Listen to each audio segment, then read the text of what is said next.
You try to stand, but the leg doesn't answer. It lags behind you. Heavy. Wrong. Your weight shifts anyway. A sharp pressure climbs through the knee. Not pain. Not yet. Something deeper. Slower. You freeze. The room is still dark. Cold air sits on your skin. You wait for the joint to correct itself. It doesn't. A breath leaves you shorter than it should be. You try again. This time the leg holds, but only just unsteady, reluctant, like it's deciding whether to support you at all. You don't remember it being like this. You stand there longer than necessary, not moving, not trusting it. Something has changed. Not suddenly, but enough. Enough that you notice. Enough that you don't look away from it. Because if this is the morning, then what happens when it gets worse? The knee wakes you before the light does. Not sharply. It never starts sharply anymore. It starts as a presence. A low, insistent pressure in the joint that builds while you sleep and arrives fully formed by the time your eyes open, as if it has been waiting. You lie still for a moment the way you have learned to lie still, letting the body take inventory before you ask anything of it. The ceiling above you is timber and plaster. The room smells of damp wool and the cold ash of last night's fire. Somewhere outside, a dog is making a sound at something. Visual. Pale morning light entering through a narrow wooden shutter. A figure lying still on a cot. Not asleep, not yet risen. You have been in this settlement for 3 years. Before that, 26 years in the legions. Before that, a boy in a province whose name you no longer think about very often. The arithmetic of it is simple. What it adds up to is harder to hold. You sit up. The knee reports this. You have stopped expecting the report to surprise you, and it still surprises you, the specific quality of it, the way it seems indignant, as if the joint has opinions about what you are asking of it. You put your feet on the floor. The floor is cold stone, and the cold moves up through your soles, and you sit with it for a moment before standing. Standing takes a breath now. This is relatively new. Outside, the settlement is already moving. The veterans' colony sits on a plain 2 days east of anywhere you would call a city. The land was granted. The houses were built. The administration of it was handled by men who handled such things without ever having stood where you are standing, which is to say in a body that has done what yours has done and is now being asked to do considerably less and finding the transition more complicated than anyone who designed this place seems to have anticipated. There are perhaps 80 men here. Most of them you know by name. Some of them you fought beside at distances that no longer seem real. Places that exist now only as weather in the joints, as old cuts that ache before rain, as the particular angle at which a man holds his head when he has seen certain things and has decided not to look in that direction anymore. They don't talk much in the mornings. This is something you noticed in the first weeks and something you don't notice anymore, which is its own kind of answer to the question it once raised. You don't yet know why the silence feels different here than the silence on campaign. On campaign, silence had edges. It was a condition with a cause and a duration. Here the silence is ambient. It belongs to the place. You are beginning to suspect that it belongs to what the place is for, though you have not finished that thought all the way to its end. The morning work is light. This is the word they use. Light. You carry water from the cistern to the kitchen block. The buckets are not heavy by the measure of anything you carried in the legions: equipment, wounded men, siege materials, the specific dead weight of a shield wall pushing back against a wall that is pushing forward. By that measure, the buckets are nothing. By the measure of this morning, with the knee and the shoulder that has been wrong since the winter before last, the buckets are a negotiation. The shoulder does not hurt exactly. It restricts. There is a point in the arc of lifting where something catches, a tendon, a muscle, something that was damaged in a way that healed wrong. And beyond that point the arm will not go without a conversation, and the conversation is one-sided and the shoulder always wins. You have adjusted your technique. You carry the right bucket higher, compensate with the left, keep the motion in a range that avoids the catch. You do this automatically now. You do a great many things automatically now that you once did without needing to think about them at all. And the distance between automatic and effortless is something you have stopped measuring because measuring it serves nothing. You set the buckets down by the kitchen. Straighten. The knee again. What you don't notice yet is the way one of the older men, Marcus, who has been here 7 years, who was with the 4th in the Eastern campaigns, watches you set the buckets down. Not with sympathy exactly. With recognition. The specific attention of someone watching a process they have already been through, checking how far along it is. By mid-morning you are at the edge of the settlement where the fields begin. You were assigned to oversee the grain storage rotation this season. Oversight. Another word that means something different in this context than it meant in the legions, where oversight meant standing at the edge of a situation that might collapse and knowing what to do when it did. Here it means walking between buildings, checking figures on a wax tablet, confirming that what should be in a given place is in a given place. You are good at it. This is not the problem. The problem is located somewhere between the task and the man doing it. A gap that you cannot quite name, that makes the competence feel hollow in a way that the difficulty of harder work never did. You have carried wounded men through retreating lines under missile fire and felt, in the midst of that, something that is almost the opposite of hollow. You have stood in a shield wall in cold rain for 6 hours and felt, in the particular animal exhaustion of that, something that was at least entirely real. The wax tablet is real. The grain figures are real. The gap is also real and it is widening and you have not told anyone about it because there is no one to tell and nothing to be done about it anyway. You tap the stylus against the tablet. The morning is cold and clear. Something is wrong. You have felt it for weeks without locating it. It is not the knee. It is not the shoulder. It is something that lives at a different level than the body, something the body is only the outermost expression of. You don't finish the thought. You go back to the tablet. The midday meal is the main gathering of the day. You sit with Paulinus, who lost 2 fingers on his left hand at the Rhine crossing and has since developed a specific bitterness that he manages by directing it at small targets. The quality of the bread, the administration's allocation of oil, the angle of the drainage ditch near the south wall. The bitterness is managed so precisely that it almost functions as conversation. You have grown to find it comforting in the way that reliable things are comforting even when they are not pleasant. He says something about the bread today. You agree with him. The agreement is genuine. The bread is dense and slightly wrong. Across the table, a man named Caius is not eating. He is sitting with his bowl in front of him and his hands in his lap and his eyes somewhere past the far wall. This has been happening for several weeks. You have noticed it the way you have learned to notice things here carefully without reacting, filing it in a place you don't visit too directly. Caius was a centurion. He commanded 80 men for 11 years. He had, by all accounts and by your own observation on 2 occasions, the kind of authority that lives in the body rather than the rank, the sort of presence that reorganizes a room without the person having to say anything. He is 51 years old. He sits with his bowl in front of him and his hands in his lap and you watch him from across the table and you understand, without wanting to, that you are watching something that has a name you would rather not say out loud. The fever begins that night.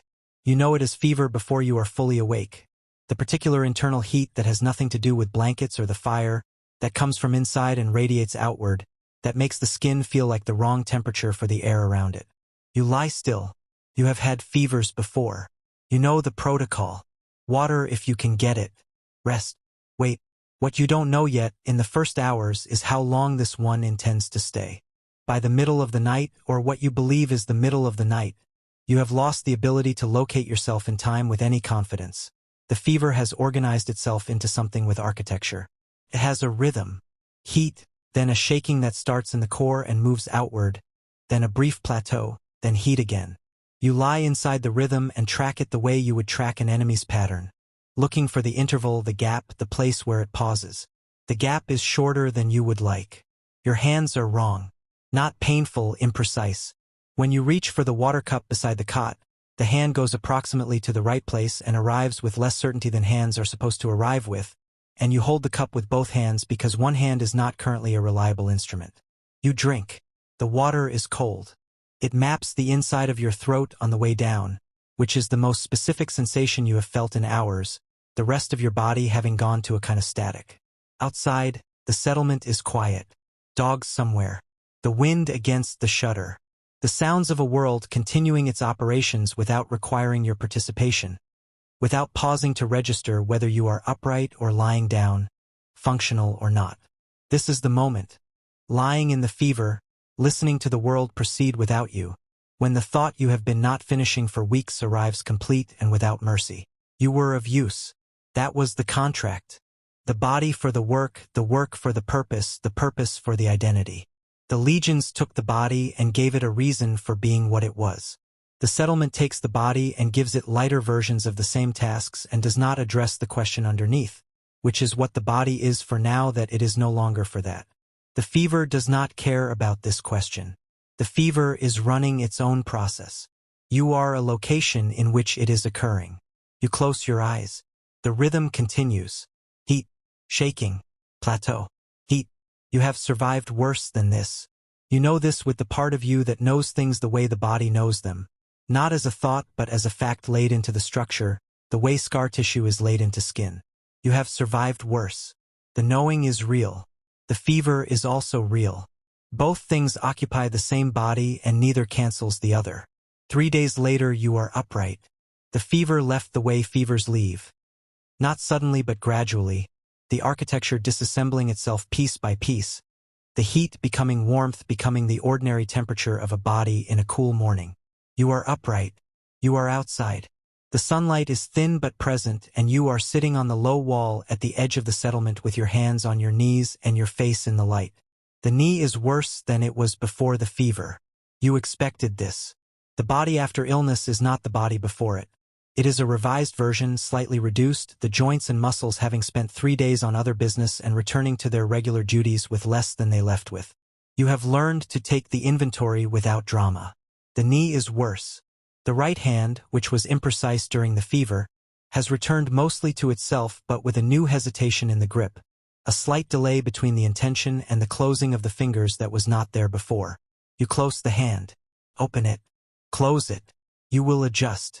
You have been adjusting for years. Each adjustment is smaller than the last, more specific, more precisely targeted. The body's engineering becoming increasingly fine-grained as the margin for error shrinks. You are not unaware of the direction this is moving. You simply do not look at the destination directly. You look at the next adjustment. And the one after that. Marcus sits down beside you on the wall. He says nothing for a long time. This is his way. After 7 years in this place, he has become fluent in the grammar of sitting beside someone without making it into something. Eventually he says, "The fever take you hard?" You say it did. He nods. He looks at the flat land beyond the settlement wall. He has the look of a man who has already made his peace with a number of things, and is not particularly interested in discussing any of them. You sit beside him in the thin sunlight, and the silence between you is not empty. It is dense with the specific weight of 2 men who know what the other has been and are both currently in the process of becoming something else, and neither of them has a word for what that something is. The land is wide and flat and entirely indifferent to both of you. The sun moves, slowly, the way it always moves, which is to say without reference to anything below it. You go back to the tablet in the afternoon. The grain figures are where you left them. The storage rotation proceeds on its schedule. You walk the route between the buildings with the knee and the shoulder and the hand with its new hesitation, and you check what needs to be checked, and you mark what needs to be marked. You are competent. You are present. You are here. These are the facts. You arrange them carefully. You do not look at what is missing from the list because what is missing from the list cannot be retrieved by looking at it, and the body you have is the body you have, and the morning after the morning after the morning is still coming regardless of what you do with this one. A younger man, one of the recently discharged, still moving with the particular unconscious authority of someone who has not yet learned that his body has a limit, passes you near the south building. He moves quickly. He does not look at you. You watch him go. You remember moving like that. Not as a distant memory, as a physical memory, the body remembering what it felt like to occupy space without managing it. The memory is in the muscles, in the specific proprioception of a body that trusted itself completely. You turn back to the tablet. The figures are correct. The rotation is on schedule. You stand in the amber light with the tablet and the correct figures and the knee and the hand and the shoulder and the silence of this place that you have stopped hearing as absence and started hearing as its own kind of language. The language of men who have put their bodies into the world completely and are now in the long process of learning what remains when the world is done with what you gave it. What remains is this: the tablet, the light, the wall, the breath moving in and out of a body that is still, by the only measure that finally counts, here. Still here. Still, in the end, enough. The sun lowers. The settlement moves toward evening. Somewhere Marcus is sitting on something, looking at something, saying nothing with the fluency of a man who has finally learned that some things don't need to be said to be understood. You set the tablet down. You breathe. Tomorrow the knee will wake before the light does. You will lie still. You will take inventory. You will stand slowly with the breath that standing now requires, and you will go out into whatever the morning is, and you will carry what the morning asks you to carry, and you will be competent and present in here. Not because it is enough, because it is what remains. And what remains, you have learned slowly in the specific school of this place and this body and these years, is not nothing. It is the thing after everything else. And the thing after everything else, held without drama, without resentment, without the expectation that it should be more than it is, has a weight to it that is not the same as meaning but is not entirely different either. You go inside. The fire is lit. The room smells of warm stone and the meal being made somewhere nearby. You sit down. You are still here. These men left almost no record, no monuments, no accounts, only the land they were given and the silence they kept inside it. The world before exists to sit inside what history moved past without pausing for. If this stayed with you, the world before will be here when you're ready to return.